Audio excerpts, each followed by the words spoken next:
D-Lo 404 Boxing. All right, y'all. So now the question is posed.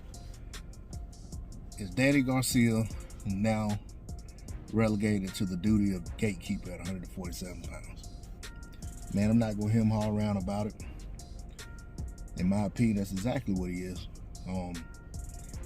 Danny basically has had 3 title shots, 3 title bouts versus guys considered to be the top fighters at 147 pounds. In those fights, Danny Garcia came up short. Okay? Does that mean Danny Garcia is garbage? Does that mean he can't win another title? Does that mean that he's just going to be a stepping stone for all the up-and-coming prospects and contenders that are just below him right now? No.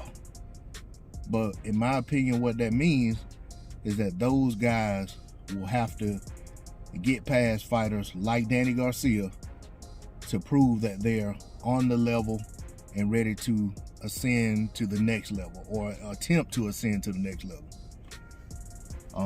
When you look at guys, the natural progression as guys step up, there are always guys like former title holders or current champions who everyone knows is pretty much a tier below the best champions in the division, that guys have to get past to stake their claim as being worthy of a shot at the guys that really are the top tier guys.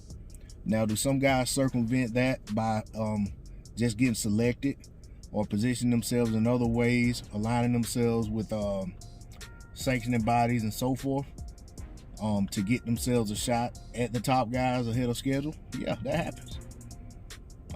Danny Swift Garcia himself, when he came up from 147, even with the name cachet he brought with him, even with his accolades, even with the recognition that he had,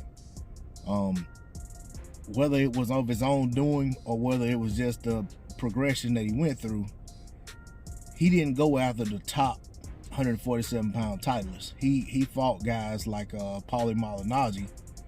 I want to say that fight took place at 47. I could be wrong. Could have been at 40. But he also fought Robert Guerrero, who was a guy that lost his title to Floyd Mayweather. And I want to say Guerrero and Danny were fighting for the vacant WBC title at the time.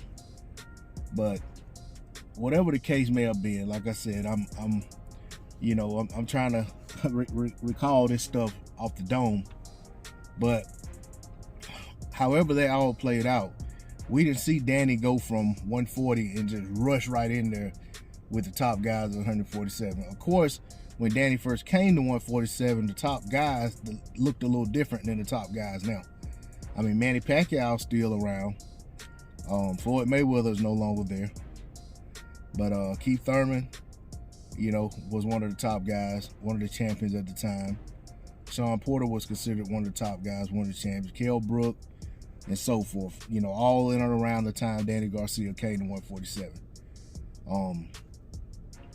But one other thing I want to say, just because a fighter is a gatekeeper today doesn't mean that he can't string together some victories that put him back into top level status.